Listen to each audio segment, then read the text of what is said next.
The Nissan Leaf. Now, it's been a winner in the pure electric hatch world for quite some time now. That's because it's easy to use, it's practical, it's a great size, and it's good value for money. It has outsold its competitors for a long time, and it's been delivering some electric car love across the globe.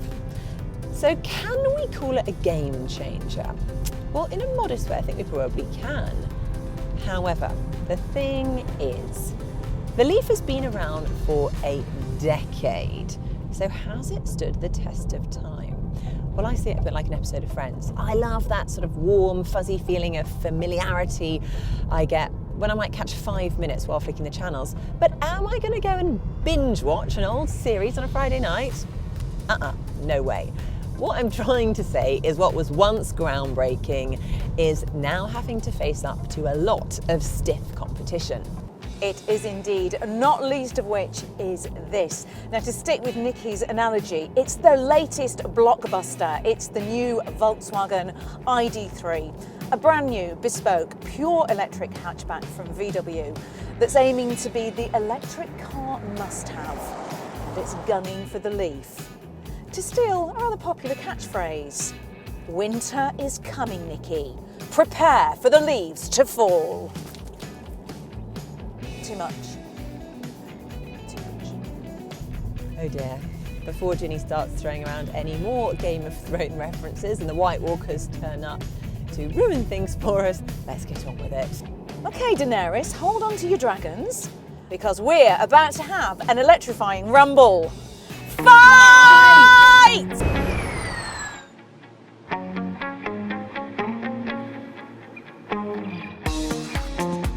Damn you, Buckley. What? Well, I was really up for a punch-up, but now seeing these two next to each other, this is suspiciously good. Brilliant. Right, I win then. Let's go home. Not that easy. But it does look good, doesn't it? It does, yeah. Although, listen, it's going to do, because the Leaf has been around for a while. It had a refresh a few years ago, but it's still a really familiar sight. Whereas this is new and shiny and different, and it does look great. It's kind of weird because these are both 5-seater hatchbacks, but they're completely different. I mean, this, look at it, it's kind of angular and technical. And then you've got your ID3, which is all smooth. And I mean, look, it's actually, I think it's actually smiling at me. It's got a happy face. It does, it's like the little emoji. Like, all right, before you get ahead of yourself though, the Leaf might be the more mature car. However, it's still got a few decent tricks up its sleeve. Yeah, you're bringing it, are you? Oh yeah, I'm bringing it on, Buckley. Let's see, shall we? Because this is the top of the range Leaf.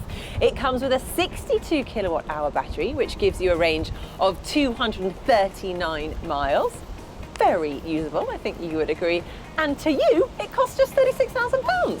This is the mid-range ID3. It's the first edition model. It's the closest in price to Nicki's Leaf at just under £36,000. So it has a slightly smaller 58 kilowatt hour battery that actually produces a far better range of 261 miles. I didn't think it was going to be this easy. Look, let me go for a quick drive and gather my thoughts. I can smell victory, and it's not even lunchtime. That's a bit better. Now let me run you through some of the Leaf's finer bits. First of all, it's got more power than the ID3 with 214 brake horsepower versus the ID3's 201. Okay, I know that's only 13 between it, but every bit counts, right? However, this is actually a smidge heavier, so it's actually not going to outrun the Volkswagen. Now, interestingly, they both get from 0 to 62 miles an hour in 7.3 seconds and can both manage just under 100 miles per hour if you're in that illegal kind of hurry, which I wouldn't advise. Now, driving, it's still the same experience that we're used to. You know, it all works quite well, it's reasonably intuitive, but it feels like there's been quite a bit of refinement to this system, which must be to do with the fact that obviously this has been in the game since the very beginning, so they've got an edge on that compared to the ID3. Now, one of my favourite bits, which does always deserve a mention. I know we do talk about it a lot, but it's the E mode for the regenerative braking, because it really does mean that this is like a one pedal mode car. As soon as you lift off the throttle, it uses the friction to put the power back into the battery, which is great for efficiency, less wear and tear on the brakes, and it makes your driving nice and easy. So what's the ID3 like to drive? Well, I've just got to say that VW has done an excellent job with that. The motor, which is back there under the rear floor, will deliver 201 brake horsepower. As you can imagine, that gives plenty of punch. Look, it's not a guided missile in the same way that a Tesla Model S is or a Model 3, but it's pretty quick enough. So you can manually adjust the amount of regeneration right here through the controller. Putting it into B mode gives you maximum regen. I think this is where it's let down slightly because I would like a little more. I really enjoy that feeling of quite a grabby brake. You can feel that it's putting power back into the battery, but it doesn't give you the feeling of one pedal driving that you get in a BMW i3 or a Nissan Leaf, which is a characteristic of those cars that, as I said, I really love. So in terms of the ride and the handling, well, it all feels very Volkswagen, I guess. It's smooth, it's quiet, it's comfortable, it's refined. It's everything you expect a VW to be. You can feel the weight a little bit on twistier sections of road, but all in all, VW has managed to strike a really good balance between agility and comfort. The other thing that has massively impressed me about this car is how serene and composed and quiet it sounds. Yeah, I know that sounds a bit daft. Electric cars, they're quiet, aren't they? But actually, you do become far more aware of wind noise, road noise, particularly on a rubbish day like this where it's really raining.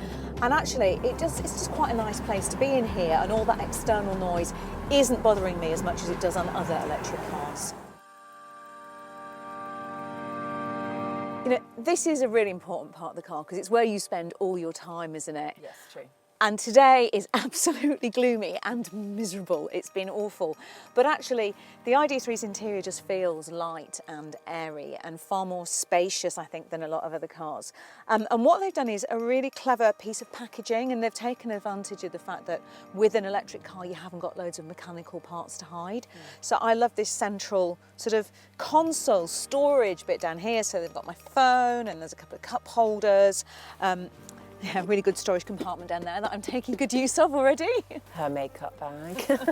Lots of it. I think as for the rest of it, again, it's very pared back and minimalist. You've got the gear shifter, you've got your little sort of console there, right in the driver's eye, lets you keep an eye on all the important things like range and speed, and the rest of it is all in the central screen. I think for some people, this might be too minimalist and too clean. Personally, I do really like it. Look, I absolutely love this whole setup. It looks beautiful. It is really intuitive to use. However, if you look a little bit closer about the whole interior design of this, yes, it's clean, but if you start to look a bit closer, it might look a bit, well, cost conscious, shall we call it? Cheap. What are you on about? Look, one of my favourite bits in this car is the light strip. It points in the direction that the sat-nav wants you to go, which is really cool. It flashes if you get a little bit too close to something. It flashes when you get a phone call. It flashes quite a lot, actually. But it's just a really nice modern touch. You know, I think it's just one of those futuristic elements that really sets the ID3 apart. Or gimmicky. Oh, she's such a hard woman to please. And on that note, come and take a look in my Nissan Leaf, Ginny Buckley. Okay, so clearly this is a lot more traditional than the ID3. God, you're not kidding. It's also, Nicki, so much darker. Yeah. You know, the ID3 feels so light and vibrant and clean and minimal in comparison. Okay, fine, I'll give you that one. However, it does have all the same kits that the ID3 comes with, glowing lights accepted, of course. And the great thing is it's easy to use, so it won't require a 2-hour tutorial from your 11-year-old son to understand. Plus, it's got a bigger boot. What? I can't believe it. You're really going for the it's got a bigger boot argument. I am, yes. I'm getting out. I know that the pared back interior with that really big screen might not be to everybody's taste, and all the user experience can feel a bit fiddly at first, but you know, whereas the Leaf just feels really good for now, the ID3, it feels set for the future. Do you know what, Ginny? I'm going to have to agree with you.